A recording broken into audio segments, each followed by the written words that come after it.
بسم اللہ الرحمن الرحیم۔ السلام علیکم ورحمۃ اللہ وبرکاتہ۔ میں ہوں سید بابر شاہ گیلانی اور ہم موجود ہیں کامیاب رمضان سیزن 4 میں، اور آج ایپیسوڈ 6 ہے۔ اور الحمدللہ یہ نیا جو سلسلہ ہم نے شروع کیا سوالات کا، یہ آپ نے بہت پسند کیا۔ اللہ تبارک و تعالی آپ کو خوش رکھے، اور ماشاءاللہ آپ نے بہت ہی حوصلہ افزائی کی، جزاک اللہ خیر۔ یہ سلسلہ انشاءاللہ عز و جل اب چلتا رہے گا، اور انشاءاللہ سیکھنے اور سکھانے کا یہ سلسلہ اب بند ہونے والا انشاءاللہ نہیں ہے۔ میں آج بھی نئے سوالات لے کر آیا ہوں، جس میں آپ کے سوالات میں نے شامل کیے ہیں۔ ویسے تو ہزاروں سوالات جمع ہو گئے، لیکن ان میں سے یہ سلیکٹڈ سوالات نکال کر لے کر آنا جو کہ ایک ہی ٹاپک کے متعلق ہوں تو اس طرح سے آسان رہتا ہے۔ ورنہ بہت سارے کمنٹس ایسے بھی ہیں کہ ہم سوال کر رہے ہیں، آپ جواب ہمارے سوالوں کا کیوں نہیں دلوا رہے؟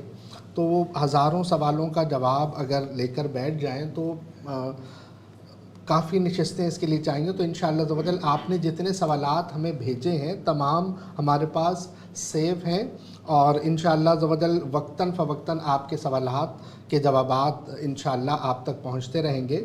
اور انشاءاللہ چونکہ یہ سیکھنے اور سکھانے کا سلسلہ اب جاری رہے گا اور بند ہونے والا نہیں ہے انشاءاللہ عز و جل، تو یہ سلسلہ اللہ کے حکم سے انشاءاللہ جب موقع ملے گا نیا ٹاپک، نیا سوال انشاءاللہ عز و جل لے کر حاضر ہوں گا۔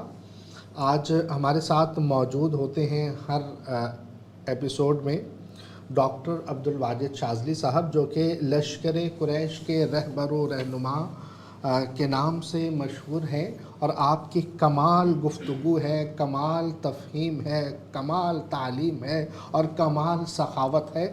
اللہ تعالیٰ ان کے علم میں، عمل میں برکتیں عطا فرمائے، ان کی سخاوت میں بھی برکتیں عطا فرمائے، ان کی تفہیم پر بھی برکتیں عطا فرمائے، اور اللہ تبارک و تعالی ان کو مزید صحت اور توفیق عطا فرمائے کہ یہ اسی طرح یہ سلسلہ جاری رکھیں۔ اور ہم اس پر اللہ کا شکر ادا کرتے ہیں کہ ہمیں ایسی مجلس، ایسی محفل میسر آئی۔ کہا جاتا ہے کہ اللہ کا شکر ادا کرو، کہ یہ اللہ کا فضل ہے کہ اللہ تبارک و تعالی نے ہمیں ایسے نیٹ ورک سے جوڑ دیا کہ جو کہ ہمارے ظاہر کی بھی اصلاح کرتا ہے، جو ہمارے باطن کی بھی اصلاح کرتا ہے، اور جہاں ہم بہت آسانی سے اپنے سوالات پہنچا بھی سکتے ہیں۔ اور الحمدللہ ڈاکٹر صاحب یہاں موجود لائیو پروگرام میں بھی آپ کے سوالات کے جوابات دے رہے ہوتے ہیں، اور لائیو کے بعد بھی آپ کے سوالات کے جوابات آپ تک پہنچانے کی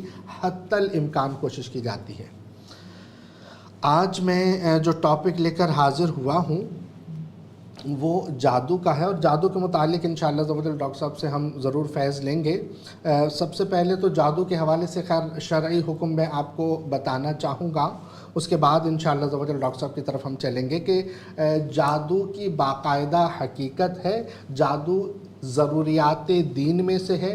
جو شخص یہ کہتا ہے کہ میں جادو کو نہیں مانتا یا جنات کو نہیں مانتا، اس کا مطلقاً انکار کرتا ہے، تو ایسا شخص دائرہ اسلام سے خارج ہے، اس کا اسلام سے کوئی تعلق نہیں، کیونکہ قرآن پاک میں باقاعدہ طور پر جگہ جگہ سحر کا ذکر آیا، اور اللہ تبارک و تعالی نے ذکر کیا جادو کا، اور جو فرعون اور حضرت موسیٰ علیہ السلام کے درمیان جو معاملہ ہوا تھا، فرعون اپنے ساحر یعنی جادوگر لے کر آیا تھا، اور موسیٰ علیہ السلام اللہ کی مدد لے کر آئے تھے، اللہ کا معجزہ لے کر آئے تھے۔ تو یہاں پر بھی سحر، ساحر، جادوگر، جادو کا جو ذکر ہے یہ قرآن کا ذکر ہے، اور جو قرآن کا انکار کرتا ہے اس کا اسلام سے کوئی تعلق نہیں ہے۔ اسی طرح جنات کے بارے میں بھی جا بجا اللہ تبارک و تعالی نے جنات کا ذکر فرمایا، یہاں تک کہ سورہ جن پوری ایک ترتیب کے ساتھ نازل ہوئی۔ سورہ رحمان میں بھی ہے کہ یا معشر الجن والانس ان استطعتم ان تنفذوا من اقطار السماوات والارض فانفذوا لا تنفذون الا بسلطان۔ تو یہ تمام جو اذکار ہیں، قرآن پاک کی آیتیں شاہد ہیں کہ جادو کا بھی ذکر ہے، جنات کا بھی ذکر ہے، اس کا قطعی انکار کفر ہے۔ ہاں اگر کوئی یہ کہے کہ میں یہ نہیں مانتا کہ تم پر جادو ہے، یا یہ عاملین ہر عامل کے پاس جاؤ تو جادو کا ذکر کرتا ہے، جنات کا ذکر کرتا ہے، تو اتنا کثیر ہر ایک پہ جادو ہو جائے میں یہ نہیں مانتا، تو وہ اس کا حکم اور ہے۔ لیکن قطعی طور پر اگر کوئی انکار کر دیتا ہے تو وہ اسلام سے خارج ہے۔ خیر یہ مختصر سا میں نے ذکر کیا، چونکہ ہم ڈاکٹر صاحب سے فیض لینے بیٹھے ہیں اور ڈاکٹر صاحب سے انشاءاللہ جادو کے متعلق جتنا ہم ان سے پوچھ پائیں گے، مختصر وقت ہوتا ہے ہمارے پاس، تو جتنا ہم پوچھ پائیں گے انشاءاللہ عز و جل ہم ضرور ان سے سوالات کریں گے۔ تو اب میں چلتا ہوں ڈاکٹر صاحب کے پاس کہ ڈاکٹر صاحب سے سوالات کیے جائیں۔ السلام علیکم ورحمۃ اللہ وبرکاتہ۔ وعلیکم السلام ورحمۃ اللہ وبرکاتہ۔ ڈاکٹر صاحب آج میں جادو کا ٹاپک لے کر حاضر ہوا ہوں، ہے تو بہت وسیع ٹاپک اور اس کو سمجھانا بھی آسان نہیں ہے، لیکن میں آپ کی بارگاہ میں لے کر آیا ہوں کہ آپ کی تفہیم کمال، اور آپ کیا سہل انداز میں اور کیا ہی اپنے پیارے انداز میں سکھاتے ہیں کہ سننے والا فوری طور پر ہر اعتبار سے ہر پہلو اس کا کلیئر ہو جاتا ہے، اس طریقے سے سمجھاتے ہیں۔ تو آج میں جادو کے ٹاپک کو ایک پہلو پر گفتگو کرنا چاہوں گا اور انشاءاللہ عز و جل ہم آپ سے فیض لیں گے۔ تو آج آپ بتائیں گے کہ یہ جادو کا نام بڑا سنا ہے، یہ جادو ہے کیا؟ اس کی بہت ساری قسمیں ہیں، کیا اس میں کوئی خطرناک، کوئی ہلکا، کوئی بڑا، کوئی چھوٹا جادو ہوتا ہے؟ بسم اللہ الرحمن الرحیم۔ سب سے پہلے تو میں اپنے تمام چاہنے والوں کو السلام علیکم ورحمۃ اللہ وبرکاتہ۔ شاہ صاحب جس طرح آپ نے قرآن کے حوالے سے ذکر کیا کہ جادو کا ذکر قرآن میں بھی ہے اور ہمیں احادیث میں بھی ملتا ہے، بالکل، اور اولیاء کرام کی سوانح حیات میں بھی ہمیں اس کے کچھ شواہد، بلکہ اکثریت میں شواہد ملتے ہیں جی بالکل، کہ یہ ایک ایسا فریب ہے، یہ ایک ایسی شے ہے کہ جس سے اکثریت میں عام تو عام، خاص بھی متاثر ہوئے۔ جی بالکل، ایک عام شخص تو متاثر ہوا، لیکن اس کے علاوہ جو خواص لوگ تھے، جیسے حضرت بابا فرید مسعود گنج شکر رحمۃ اللہ علیہ، آپ کی کتنی ریاضت کمال کی تھی، لیکن آپ بھی اس سے متاثر ہوئے۔ جیسے حضرت نظام الدین اولیاء محبوب الہی، آپ کتنے کامل بزرگ گزرے، آپ مادرزاد ولی گزرے، آپ اس سے متاثر ہوئے۔ اور سب سے بڑی بات، اس کائنات کے سب سے محسن انسانیت جنہیں کہا جاتا ہے، سرکار دو عالم صلی اللہ علیہ وآلہ وسلم کی ذات اقدس، آپ پر بھی جادو ہوا، آپ پر بھی جادو ہوا، بالکل، ٹھیک ہے نا۔ اب اگر ہم جادو کو دیکھتے ہیں کہ جادو یہ ہے کیا، جی جادو کی اگر میں عقلیات کی دنیا میں اس کی تشریح کروں تو اس کا صرف اور صرف مطلب بنتا ہے فریب اور دھوکہ، فریب اور دھوکہ، یعنی کہ ہر وہ چیز جو فریب میں مبتلا کر دے جی وہ جادو ہے۔ اب یہاں پر آ جاتے ہیں ہم اس کی اقسام پر کہ اس کی اقسام کتنی ہے۔ بعض اوقات ہمیں میڈیا بھی دکھتا ہے دھوکہ ہے، تو کیا یہ بھی جادو ہے؟ جی جی جی جی جی ہمیں بعض اوقات کوئی چیز دکھائی دے رہی ہوتی ہے، جیسے جس کو کہا جاتا ہے کہ ہتھیلی پہ چاند دکھانا، جی، یہ بھی ایک دھوکہ ہوا، تو کیا یہ بھی جادو ہے؟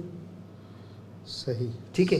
تو جادو کی اقسام کی اگر میں بات کرتا ہوں تو یہ تمام اس میں آئے گا، لیکن جو جادو کی اقسام اتنی ہے کہ جس کے بارے میں کہا جاتا ہے کہ جو مصریوں کے دوران، یعنی کہ ان کے جو عقائد ہیں، جیسے کلدانی گزرے اپنے وقت میں، وہ کہتے ہیں کہ جادو کی 108 اقسام ہیں، 108، لیکن جو اگر ہم بر صغیر کی بات کرتے ہیں، اگر ہم ہندوستان پاکستان کی اگر ہم بات کرتے ہیں، تو یہاں پہ جو عاملین گزرے ہیں وہ ان کے مطابق وہ یہ کہتے ہیں کہ 33 کروڑ جادو کی اقسام ہے، اللہ اکبر، 33 کروڑ جادو کی اقسام ہے۔ لیکن وہ جادو کہ جو سب سے زیادہ خطرناک ہوتا ہے وہ کچھ عوامل پر مشتمل ہوتا ہے، کہ جیسے جنتر، تنتر اور منتر، ٹھیک ہے، جادو کی اقسام ہے، یہ جادو کی ہی اقسام ہے۔ اچھا، جو 33 کروڑ جو جادو ہے نا، اس کو کہا جاتا ہے کہ انہوں نے اس کو 83 صدیوں میں اس کو مقید کیا ہے، یعنی کہ ایک صدی کے اندر 360 جادو موجود ہے، ایک صدی میں ایک صدی میں 360 جادو موجود ہوتا ہے۔ یہ کس کی بات کر رہا ہوں؟ ہندوانی عاملین کی بات کر رہا ہوں میں، صحیح، ٹھیک ہے۔ اب اصل میں جادو کیا ہے؟ سب سے پہلے آتا ہے جنتر۔ جنتر بیسیکلی اس کی ڈیفینیشن کیا ہے، اس کے معنی کیا ہے؟ جنتر کہتے کسے ہیں؟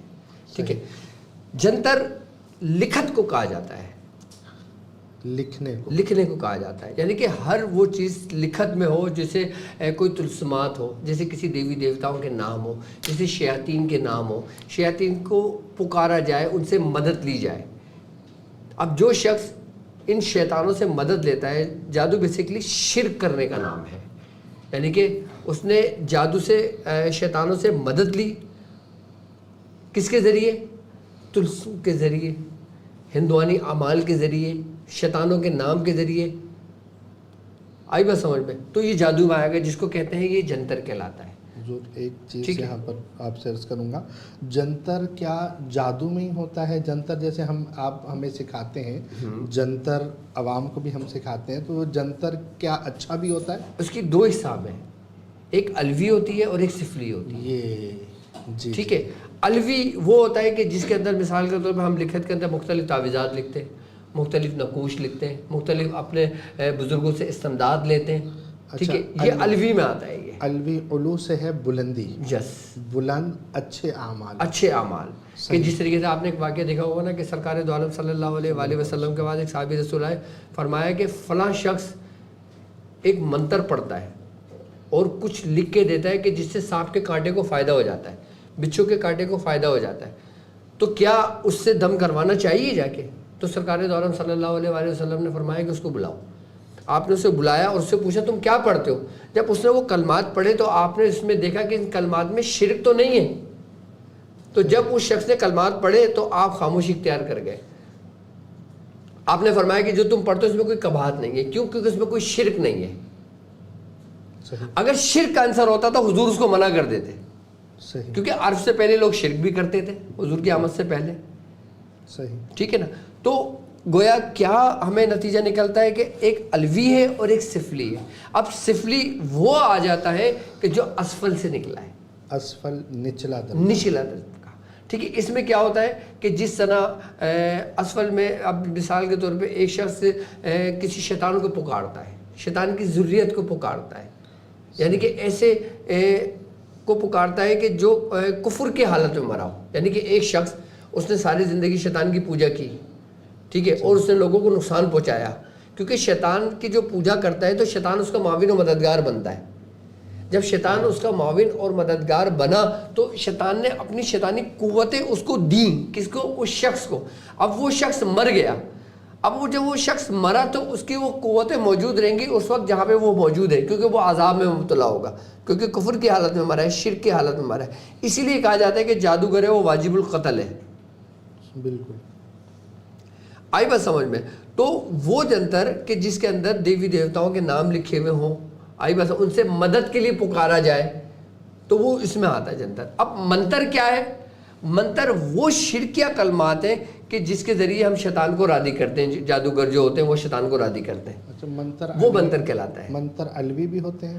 میں وہی سمجھاتا ہوں آپ کو کہ ہندوؤں کے اندر اس کو منتر، ہر اس عبارت کو منتر کہا جاتا ہے کہ جس کے ذریعے وہ لوگوں کا علاج کرتے ہیں۔ اب ہندوؤں میں تو ہم مسلمانوں کو بھی کہا جاتا ہے کہ یہ مولوی منتر پڑھتا ہے، جبکہ مولوی تو ورد کر رہا ہے، مولوی تو قرآن کی آیت پڑھ رہا ہے، لیکن وہ اس کو کیا کہے گا؟ منتر۔ اس کے نزدیک، اس کے عقائد کے نزدیک وہ منتر ہوگا، لیکن ہمارے نزدیک یہ حق ہے، قرآن کی آیات ہے، ہم اس کو نہیں کہیں گے، وہ کہے گا۔ اب منتر کیا ہے؟ لیکن ہمارے نزدیک منتر کی حقیقت یہ ہے کہ کسی شیطان کو پکارا جائے، کسی دیوی دیوتاؤں کو پکارا جائے، کسی شیخ صدوق کو پکارا جائے، یا کسی شیطان کی ذریت کو پکارا جائے، اس کو تکرار کی جائے، شیطان سے مدد لی جائے، یہ منتر میں آتا ہے۔ صحیح، جنتر ہو گیا، جی، منتر ہو گیا۔ اب رہتا ہے تنتر۔ اچھا، تنتر پہ سب سے زیادہ جو اس پہ کمانڈ جن لوگوں کو حاصل تھی نا وہ تھے کلدانی، ہاں، اور وہ لوگ مصری بھی تھے. اگر ہم پرانی تہذیب کی اگر ہم بات کرتے ہیں نا تو جادو تنتر کے ذریعے سب سے پہلے ہوتا تھا. اب تنتر کیا ہے؟ تنتر وہ کہلاتا ہے کہ جس میں ہم مثال کے طور پہ جانوروں کی ہڈیوں کو استعمال کرتے ہیں. اب کالے جادو کرنے والے انسانی ہڈیوں کا استعمال کرتے ہیں. آئی بات سمجھ میں؟ ہر وہ جانور جو ناپاک جانور ہوتا ہے، جیسے سور ہو گیا، جیسے کالا کتا ہو گیا، جی آئی نا بات سمجھ میں؟ تو ان کا استعمال اپنے شرکیہ کلمات کے لیے کرنا یہ کس میں آتا ہے؟ تنتر میں آتا ہے. یہ کہ جیسے کوئی کالے کلوے کا عمل کرتا ہے، جی یہ ہندوانی عمل ہے نا، یہ کفر ہے، یہ شرک ہے یہ. ٹھیک ہے، کیوں؟ کیونکہ وہ کلوے کو پکار رہا ہے. ٹھیک ہے. اب کلوہ کیا ہے؟ کلوہ پھر یہ الگ شیطان کی ایک پوری کہانی ہے، یہ پوری وہ ایک قوت ہے. یہ میں اس کے بارے میں بھی باتیں بتاؤں گا، لیکن مختصر سمجھاؤں گا ابھی آپ کو تاکہ ٹائم بہت تیزی سے نہ نکلے. تو ان چیزوں ایسی اعمال، ایسی پڑھائیوں کے اندر جو جانوروں کی کھالوں پہ بیٹھ کے پڑھتے ہیں، جو جانوروں کی مختلف ہڈیوں پہ لوگوں کو نقصان پہنچاتے ہیں، آئی بات سمجھیں، وہ تنتر میں آتا ہے. اب تنتر کے اندر یہ بھی آتا ہے، تنتر کے اندر نباتات بھی آتے ہیں. صحیح. نباتات سے مراد کہ جیسے درخت کی چھال، جڑی بوٹیاں، ان چیزوں کا بھی استعمال. کیونکہ دیکھو ہر بوٹی ایک تاثیر رکھتی ہے اپنے اندر، ان کا بھی استعمال کیا جاتا ہے. صحیح. لیکن اب نباتات میں جو چیزوں کو استعمال کیا جاتا ہے اس میں ہم جو مسلمان لوگ ہیں وہ بھی کرتے ہیں. صحیح. جی. اور کالا جادو کرنے والا بھی کرتا ہے. صحیح، بالکل صحیح. کیوں؟ کیونکہ وہ اس کے اثر کو جانتا ہے، اس کو جانتا ہے وہ، اس لیے وہ اس سے کرتا ہے. اب جیسے مثال میں ہم بخورات کا استعمال کرتے ہیں، کیوں کرتے ہیں؟ کیا بخور سے جن بھاگ جاتا ہے؟ کیا بخورات سے جادو اتر جاتا ہے؟ اب بخور کیا ہوتا ہے بیسیکلی؟ بخور ایسی جڑی بوٹیوں سے بنایا جاتا ہے کہ جو غیبی مخلوقات ہوتی ہے، جو نگیٹو ریز ہوتی ہے نا، اس کو وہ اپنے اندر سلب کرتا ہے، اس کو ختم کرتا ہے. اب جیسے ہرمل ہے، یعنی کہ کالا دانہ ہے. جی. صوفیوں کے نزدیک اگر تمہارے گھر پہ کوئی جادو ہو، جی، تمہارے گھر میں اگر کوئی جادو ہو تو تم ہرمل کی دھونی دو. صحیح ہے. تو وہ جادو تمہارے گھر سے ظاہر ہونے شروع ہو جائے گا. ہرمل بیسیکلی ہے کیا؟ ہرمل، اب مہندی یوز کرتے ہو، جی، مہندی جو ہم یوز کرتے ہیں اس کے دانے ہیں، صحیح. اس کے بیج ہیں، تخم حنا. ہرمل کہتے ہیں اس کو. سبحان اللہ، سبحان اللہ. اچھا، اس کی خوشبو سے جنات بھی بھاگتے ہیں. کون سے؟ جو شیاطین ہوتے ہیں. صحیح ہے. لیکن اب ہم کیا کرتے ہیں؟ اب مثال کے طور پہ ہم نے ہرمل کے بیج لے لیے، ہم نے اس کو پسوا لیا، پاؤڈر بنا لیا، سنگل، صرف مفرد پہ، ایک بوٹی پہ. جی جی. اب ہم نے کیا کرا؟ اس کے اوپر سورہ قریش پڑھی، اس پہ دم کر دی. اب ہم جو کچھ دم کر رہے ہوتے ہیں، اپنی روحانیت، اپنی پڑھائی کا، وہ اس بوٹی پر ہوتا ہے. وہ اس کے اثر کو قبول کرتی ہے. جب وہ اس کے اثر کو قبول کرتی ہے تو یعنی کہ ایک پوزیٹیو ریز کا ایک مجموعہ جمع ہو گیا. صحیح. جمع ہو گیا. اب جیسے اس کی مثال بالکل ایسے کہ جیسے کوئی خوشبو آپ کو بہت پسند ہوتی ہے، کوئی خوشبو سے آپ کو نفرت ہوتی ہے. کیوں؟ خوشبو تو خوشبو ہے، کیونکہ وہ آپ کے جسم کو متاثر کرتی ہے، آپ کے اعصاب کو متاثر کرتی ہے. اسی طریقے سے جب آپ کو متاثر کرتی ہے تو جنات کو متاثر نہیں کرے گی، کیونکہ آپ اگر شریعت کے مخالف ہو تو جنات نہیں ہے کیا؟ بالکل ہے. اسی لیے اس میں جو ہمارے جو عاملین ہوتے ہیں، جو ہم لوگ بخورات کا استعمال کرتے ہیں، وہ ہم یہ سمجھ لو کہ شریعت کے دائرے میں رہ کر کرتے ہیں، اس کی حدودوں کو نہیں پھیلاتے. لیکن اگر ہم بھی شریعت کی حدود کو کراس کریں تو کر سکتے ہیں، لیکن اس کا پھر ہمارے اوپر عذاب ہے، شریعت کا پکڑ ہے. بالکل. ہمیں ایک حدود دی گئی ہے کہ تم اس حدود تک اس چیز کا استعمال کر سکتے ہو. صحیح. اب جیسے زعفران کا استعمال ہوتا ہے نہ کچھ لکھنے کے لیے، مشک کا استعمال ہوتا ہے، عنبر کا استعمال ہوتا ہے، مکشر الجا کا استعمال ہوتا ہے، سندل کی لکڑی کا استعمال ہوتا ہے. سبحان اللہ. ٹھیک ہے نا. رائی کا استعمال ہوتا ہے، کلونجی کا استعمال ہوتا ہے. جی. یہ کیا ہے؟ یہ سب نباتات میں سے ہی ہے نا. یہ نباتات ہیں. تو یہ ہم لوگ بھی استعمال کرتے ہیں اور وہ لوگ بھی استعمال کرتے ہیں. وہ لوگ استعمال کرتے ہیں ان چیزوں کو اس کی اور نگیٹیوٹی کو بڑھانے کے لیے. کیسے؟ اب جیسے مثال کے طور پہ ایک کالا جادو کرنے والا کرتا ہے. اب اس نے کیا کرا, اس نے ہرمل کے بیج لیے, اس نے کسی کتے کو یا کسی جانور کو ذبح کر کے اس کو خون میں اس کو ڈبو دیے, جس کو خشک کر کے اس کو پیس کے اس کو استعمال کرا. اب وہ جائز ہوا اس کے لیے, لیکن وہ کرتا ہے اس لیے کیونکہ اس کو شیطان کو راضی کرنا ہے اس نے. بالکل صحیح حضور. یہ آپ نے 3 چیزیں بتائی ہیں, جنتر, منتر اور تنتر. کیا ہم یہ سمجھ سکتے ہیں کہ جنتر جو لکھ کر ہم کام کر رہے ہیں وہ اس کو جنتر کہا جاتا ہے, جنتر کہیں گے. جو پڑھ کر رہے ہیں اس کو منتر کہیں گے. اور ٹولز جو ہیں, جو چیزیں استعمال ہوتی ہیں ان کو تنتر کہیں گے, اس کو تنتر کہیں گے. اچھا, یہ تینوں چیزیں دنیا میں 2 ہی طاقتیں ہیں, ایک خیر کی ایک شر کی. تو یہ تینوں چیزیں خیر میں بھی استعمال ہوتی ہیں تو اس کو الوی عملیات کہیں گے. اور یہ شر میں اگر استعمال ہوں گے جنتر, منتر, تنتر, تو اس کو جادو کہیں گے. جادو. یہ آسان ہو گیا. بالکل, سبحان اللہ. تو مطلب اتنا آسان کر دیا کہ آج جنتر, منتر اور تنتر یہی عملیات ہیں, اسی کے گرد سب کچھ گھومتا ہے. مطلب وہ سمندر جو ہے وہ کوزے میں آج کیا کہ یہ 3 چیزیں ہیں. اب مثال کے طور پہ ہم تنتر کو منتر میں ملا کر کرتے تو یہ کالے جادو کی صورت اختیار کر جاتی ہے. تنتر کو منتر میں ملا کر استعمال کرتے تو یہ کالے جادو کی صورت اختیار کر جاتی ہے. حضور ابھی تو آپ نے بتایا کہ جیسے ہرمل پر آپ قرآن پڑھ رہے ہیں, تو یہ ہم نے تنتر بھی ملایا, منتر بھی ملا دیا, تو یہ کالا جادو. اب اس نہیں, اگر ہم دوسرے طریقے پہ کرتے ہیں جو میں نے ابھی اس سے پہلے طریقہ سمجھایا. کیسے؟ مثال کے طور پہ کسی گندے جانور کے خون کے اندر کرتے ہیں. جی جی. ہے, اگر ہم ایسا جانور ذبح کرتے ہیں جس میں ہم تکبیر نہیں پڑھتے, ہم اللہ اکبر نہیں کہتے, جھٹکا دینے والا جیسے اکثر مذہب میں ہوتا ہے, کرتے ہیں لوگ. جی جی. ٹھیک ہے, اگر ہم اس طریقے سے جانور ذبح کر کے اس کے اعضاؤں کو استعمال کر کے منتر پڑھتے ہیں. جی نہیں, آپ نے یہ فرمایا تنتر اور منتر کو ملایا تو جادو ہو گیا. جادو ہو گیا. اس کی صورت الوی میں بھی تو ہے. الوی میں بھی ہے, اس میں بھی ہے, سفلی میں بھی ہے, جی, کالے جادو میں بھی ہے. اچھا, پھر اسی کی شکل اور اگر بگڑ جائے, یعنی کہ انسان کے اندر سے ایمان نکل جائے, وہ مکمل طور پہ کافر ہو جائے. اللہ آئی بس سمجھ میں. اور ایسی صورت اختیار کر جائے کہ یہ سمجھ لے کہ وہ پورا شیطان بن جائے. کیونکہ جب انسان کسی کو پکارتا ہے نا تو وہ اس کے ساتھ ساتھ رہتا ہے, معیت میں رہتا ہے, معاونت میں رہتا ہے. اب تم شیطان کو پکارو اور اس سے مدد لو تو وہ تمہیں کن کاموں پہ لے کے جائے گا؟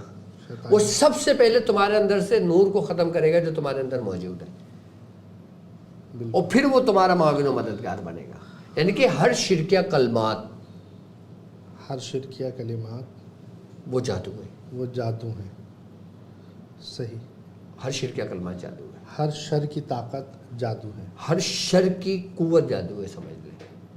صحیح, ٹھیک ہے حضور. یہ تو آپ نے تنتر, جنتر اور منتر, بعض اوقات ہم خیر یہ کہتے ہیں آپ نے تو جادو کر دیا, مطلب تو ایک کھانا اچھا بن گیا. تو کیا جادو کر دیا؟ تو وہ اس کی تشبیہ سے بات کرتے ہیں, لیکن ان کا مقصد یہ نہیں ہوتا کہ تم نے ہم پہ جادو کر دیا.